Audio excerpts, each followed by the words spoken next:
নমস্কাৰ, মই অংকিতা বৰা আপোনালোক সকলোকে স্বাগতম জনাইছো। অসমৰ এগৰাকী মন্ত্ৰীক এবাৰ টাৰ্গেট কৰিছে লুৰিণজ্যোতি গগৈয়ে। তেওঁ বহুকেইটা মন্তব্য কৰাৰ লগতে কৈছে যে এগৰাকী মন্ত্ৰীয়ে বহুত তৰল কথা ক'বলৈ আৰম্ভ কৰিছে, যি তৰল কথা কোৱাৰ পাছতো অসমৰ ৰাইজে তেওঁক গুৰুত্ব নিদিয়ে।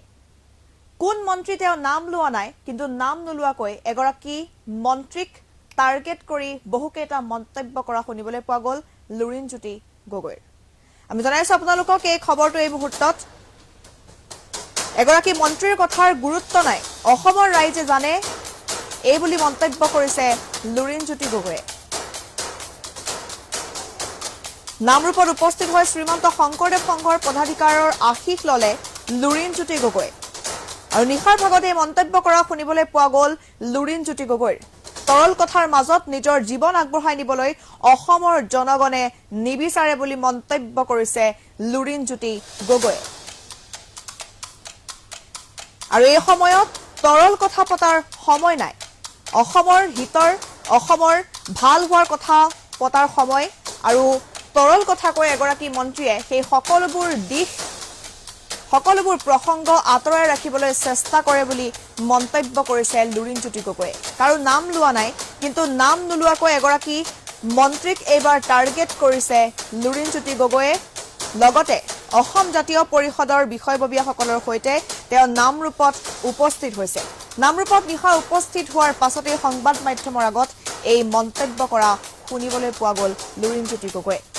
অসমৰ ৰাইজে সকলো জানে, অসমৰ ৰাইজে নিজে বিবেচনা কৰিব যে এইবাৰ কাক তেওঁলোকে ভোট দিব আৰু কাক তেওঁলোকে জয়যুক্ত কৰিব। লগতে তেওঁ এটা প্ৰসংগ উত্থাপিত কৰিছে, সেই মন্ত্ৰীগৰাকীয়ে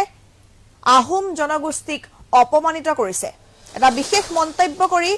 আহোম, মৰাণ, মটক জনগোষ্ঠীৰ যিসকল লোক আছে তেওঁলোকক অপমানিত কৰিছে বুলি অভিযোগ তুলিছে সেই মন্ত্ৰীগৰাকীৰ বিৰুদ্ধে। তেওঁ নাম লোৱা নাই কোন মন্ত্ৰী, কিন্তু সেই মন্ত্ৰীগৰাকীৰ বহু কথাই তেওঁ কৈ গৈছে নিজৰ মন্তব্যৰ মাজত, যে সেই মন্ত্ৰীগৰাকীয়ে তৰল কথা কয়, লগতে আহোম, মৰাণ, মটক আদি জনগোষ্ঠীসকলক অসন্মান কৰিছে বুলিও মন্তব্য কৰিছে লুৰিণজ্যোতি গগৈয়ে। আমি আপোনালোকক এই মুহূৰ্তত লুৰিণজ্যোতি গগৈৰ সেই মন্তব্য শুনাব বিচাৰিছো। মূল ব্যক্তি এগৰাকী সন্মানীয় মন্ত্ৰী, গতিকে অসমৰ জনগণে তেখেতৰ কথাত কোনো গুৰুত্ব নিদিয়ে আৰু তেখেতে নিজেও নাজানে তেখেতৰ ৰাজনৈতিক যাত্ৰা ক'লৈ যাব। আজি কংগ্ৰেছ, কাইলৈ বিজেপি, পিছদিনাখন AIDF। গতিকে এইগৰাকী ব্যক্তিৰ কথা বতৰা মই ভাবোঁ অসমৰ যিসকল সচেতন ব্যক্তি তেওঁলোকে আলোচনাৰ মাজলৈ নানে। আমি উত্তৰণৰ দিশত যাব খোজোঁ, ঊৰ্ধ্বমুখী যাত্ৰা। অসমৰ জনগণে এনেকুৱা পাতল তৰল কথাৰ মাজত নিজৰ জীৱন যাত্ৰা, নিজৰ সমাজখনক আগবঢ়াই লৈ যাব নোখোজে। নহয়, সেইবোৰ সেইকাৰণে কৈছোঁ, তৰল কথা আলোচনা কৰাৰ আমাৰ সময় নাই। আমি অসমৰ ভাল ভৱিষ্যত বিচাৰিছোঁ, সুন্দৰ ভৱিষ্যত বিচাৰিছোঁ, সপোনৰ অসমখন বিচাৰিছোঁ। গতিকে আপোনাৰো জানো সময় আছে এনেকুৱা তৰল কথা পাতি সময় অপব্যয় কৰা? অপব্যয় যিসকলে কৰে, যোনে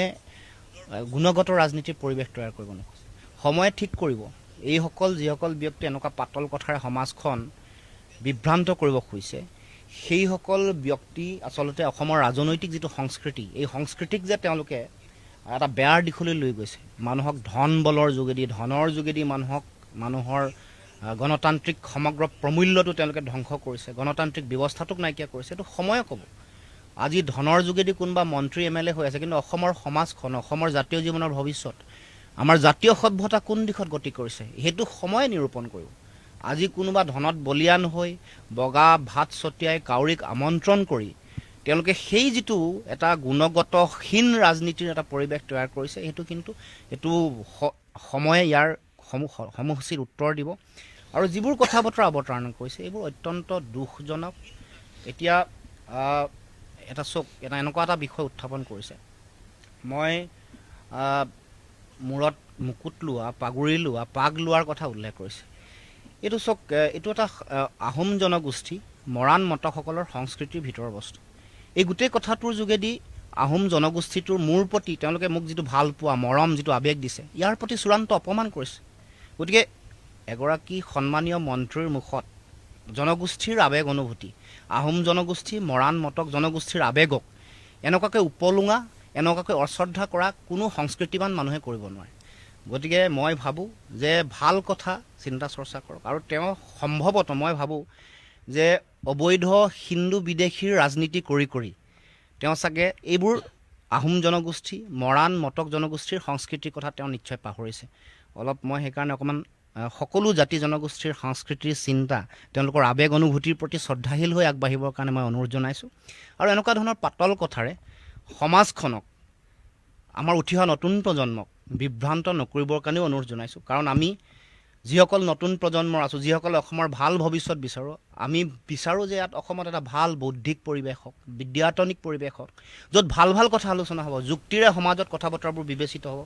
প্ৰশ্ন উত্থাপন কৰিলে গণতন্ত্ৰত তাৰ উত্তৰ তেওঁলোকে যুক্তি সহকাৰে উত্তৰ দিব ইয়াত জনগণক বিভ্ৰান্ত কৰি এটা তৰল পৰিৱেশ সৃষ্টি কৰা এটা পাতল মানসিকতা মানুহৰ মাজত জাহিৰ কৰাৰ পৰিৱেশ যাতে অসমৰ পৰা শেষ হৈ অৱসান হয় এনেকুৱা ধৰণৰ অতি নিম্ন স্তৰৰ ৰাজনীতিৰ পৰিৱেশ যাতে অসমত অৱসান কৰিব পাৰোঁ তাৰ কাৰণে অসম জাতীয় পৰিষদে গুণগত ৰাজনীতি এটা পৰিৱেশ তৈয়াৰ কৰিব খুজিছোঁ এগৰাকী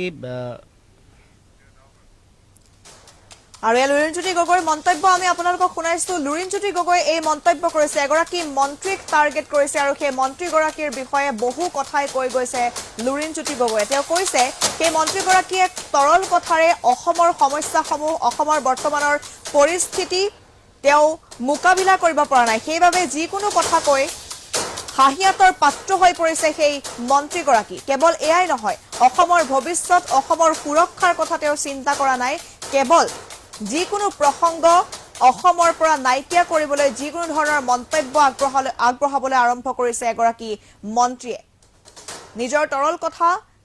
মাজেৰে অসমৰ ৰাইজক বিভ্ৰান্ত কৰিব খুজিছে বুলি মন্তব্য আগবঢ়োৱা শুনিবলৈ পোৱা গ'ল লুৰিণজ্যোতি গগৈয়ে আৰু লুৰিণজ্যোতি গগৈৰ এই মন্তব্য কালিৰ নিশাৰ ভাগত শুনিবলৈ পোৱা গ'ল কেৱল এয়াই নহয় সেই মন্ত্ৰীগৰাকীৰ বিৰুদ্ধে আহোম মটক মৰাণ জনগোষ্ঠীক অপমান কৰাৰো অভিযোগ উত্থাপিত কৰিছে সেই জনগোষ্ঠী কেইটাক লৈ যি মন্তব্য কৰিছিল এগৰাকী মন্ত্ৰীয়ে সেই মন্ত্ৰীগৰাকীক টাৰ্গেট কৰি এবাৰ এই মন্তব্য কৰিলে লুৰিণজ্যোতি গগৈয়ে অবৈধ বাংলাদেশীৰ কথা ভাবোতে অসমৰ ৰাইজৰ কথা পাহৰি গৈছে সেইগৰাকী মন্ত্ৰীয়ে এই বুলি মন্তব্য আগবঢ়োৱা শুনিবলৈ পোৱা গ'ল লুৰিণজ্যোতি গগৈয়ে আৰু কালি নিশাৰ ভাগত অসম জাতীয় পৰিষদৰ যিসকল বিষয়ববীয়া আছে তেওঁলোকৰ লগত তেওঁ উপস্থিত হৈ গৈ কমলাকান্ত গগৈৰ বাসগৃহত আৰু তাতেই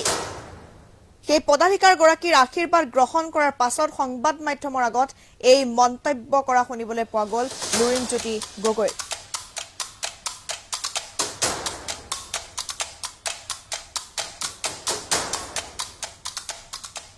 আৰু এগৰাকী মন্ত্ৰীয়ে বিশেষ কেইটামান মন্তব্য কৰিছিল সেই মন্তব্যৰ উত্তৰ দিছে এবাৰ লুৰিণজ্যোতি গগৈ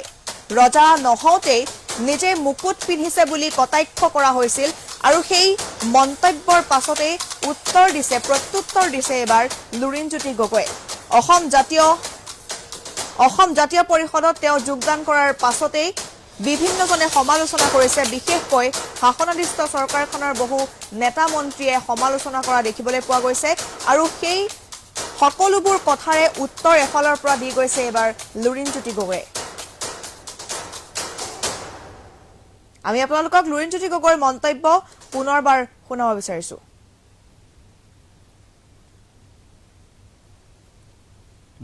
সন্মানীয় মন্ত্ৰীয়ে কিছু বক্তব্য আগবঢ়োৱাৰ কথা আমি শুনিবলৈ পাইছোঁ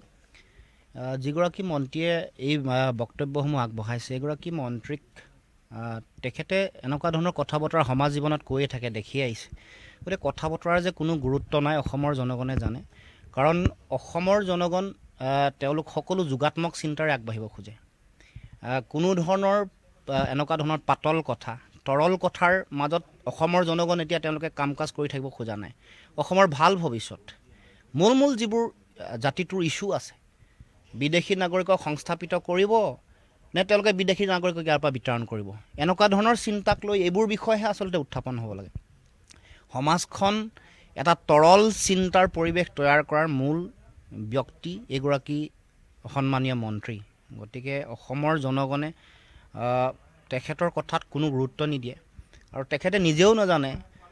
তেখেতৰ ৰাজনৈতিক যাত্ৰা ক'লৈ যাব আজি কংগ্ৰেছ কাইলৈ বিজেপি পিছদিনাখন AIDF গতিকে এইগৰাকী ব্যক্তিৰ কথা বতৰা মই ভাবোঁ অসমৰ যিসকল সচেতন ব্যক্তি তেওঁলোকে আলোচনাৰ মাজলৈ নানে আমি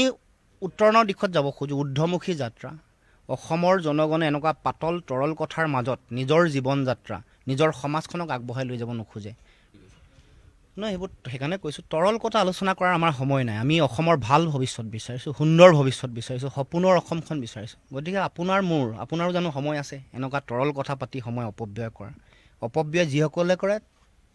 যোনে গুণগত ৰাজনীতিৰ পৰিৱেশ তৈয়াৰ কৰিব নোখোজে সময়ে ঠিক কৰিব এইসকল যিসকল ব্যক্তি এনেকুৱা পাতল কথাৰে সমাজখন বিভ্ৰান্ত কৰিব খুজিছে সেইসকল ব্যক্তি আচলতে অসমৰ ৰাজনৈতিক যিটো সংস্কৃতি এই সংস্কৃতিক যে তেওঁলোকে এটা বেয়াৰ দিশলৈ লৈ গৈছে মানুহক ধন বলৰ যোগেদি ধনৰ যোগেদি মানুহৰ গণতান্ত্ৰিক সমগ্ৰ প্ৰমূল্যটো তেওঁলোকে ধ্বংস কৰিছে গণতান্ত্ৰিক ব্যৱস্থাটোক নাইকিয়া কৰিছে এইটো সময়ে ক'ব আজি ধনৰ যোগেদি কোনোবা মন্ত্ৰী MLA হৈ আছে কিন্তু অসমৰ সমাজখন অসমৰ জাতীয় জীৱনৰ ভৱিষ্যত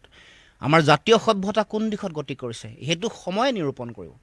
আজি কোনোবা ধনত বলিয়ান হৈ বগা ভাত ছটিয়াই কাউৰীক আমন্ত্ৰণ কৰি তেওঁলোকে সেই যিটো এটা গুণগতহীন ৰাজনীতিৰ এটা পৰিৱেশ তৈয়াৰ কৰিছে সেইটো সময়ে ইয়াৰ সমুচিত উত্তৰ দিব আৰু যিবোৰ কথা বতৰা অৱতাৰণা কৰিছে এইবোৰ অত্যন্ত দুখজনক এতিয়া এটা এনেকুৱা এটা বিষয় উত্থাপন কৰিছে মই মূৰত মুকুট লোৱা পাগুৰি লোৱা পাগ লোৱাৰ কথা উল্লেখ কৰিছে এইটো এটা আহোম জনগোষ্ঠী মৰাণ মটকসকলৰ সংস্কৃতিৰ ভিতৰৰ বস্তু এই গোটেই কথাটোৰ যোগেদি আহোম জনগোষ্ঠীটোৰ মোৰ প্ৰতি তেওঁলোকে মোক যিটো ভাল পোৱা মৰম যিটো আৱেগ দিছে ইয়াৰ প্ৰতি চূড়ান্ত অপমান কৰিছে গতিকে এগৰাকী সন্মানীয় মন্ত্ৰীৰ মুখত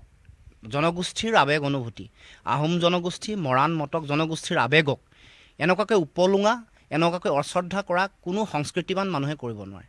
গতিকে মই ভাবোঁ যে ভাল কথা চিন্তা চৰ্চা কৰক আৰু তেওঁ সম্ভৱতঃ মই ভাবোঁ যে অবৈধ হিন্দু বিদেশীৰ ৰাজনীতি কৰি তেওঁ চাগে এইবোৰ আহোম জনগোষ্ঠী মৰাণ মটক জনগোষ্ঠীৰ সংস্কৃতিৰ কথা তেওঁ নিশ্চয় পাহৰিছে মই সেইকাৰণে অকণমান সকলো জাতি জনগোষ্ঠীৰ সংস্কৃতিৰ চিন্তা তেওঁলোকৰ আৱেগ অনুভূতিৰ প্ৰতি শ্ৰদ্ধাশীল হৈ আগবাঢ়িবৰ কাৰণে মই অনুৰোধ জনাইছোঁ আৰু এনেকুৱা ধৰণৰ পাতল কথাৰে সমাজখনক আমাৰ উঠি অহা নতুন প্ৰজন্মক বিভ্ৰান্ত নকৰিবৰ কাৰণেও অনুৰোধ জনাইছোঁ কাৰণ আমি যিসকল নতুন প্ৰজন্মৰ আছোঁ যিসকলে অসমৰ ভাল ভৱিষ্যত বিচাৰোঁ আমি বিচাৰোঁ যে ইয়াত অসমত এটা ভাল বৌদ্ধিক পৰিৱেশ হওক বিদ্যায়তনিক পৰিৱেশ হওক য'ত ভাল কথা আলোচনা হ'ব যুক্তিৰে সমাজত কথা বতৰাবোৰ বিবেচিত হ'ব প্ৰশ্ন উত্থাপন কৰিলে গণতন্ত্ৰত তাৰ উত্তৰ তেওঁলোকে যুক্তি সহকাৰে উত্তৰ দিব ইয়াত জনগণক বিভ্ৰান্ত কৰি এটা তৰল পৰিৱেশ সৃষ্টি কৰা এটা পাতল মানসিকতা মানুহৰ মাজত জাহিৰ কৰাৰ পৰিৱেশ যাতে অসমৰ পৰা শেষ হৈ অৱসান হয় এনেকুৱা ধৰণৰ অতি নিম্ন স্তৰৰ ৰাজনীতিৰ পৰিৱেশ যাতে অসমত অৱসান কৰিব পাৰোঁ তাৰ কাৰণে অসম জাতীয় পৰিষদে গুণগত ৰাজনীতি এটা পৰিৱেশ তৈয়াৰ কৰিব খুজিছোঁ এগৰাকী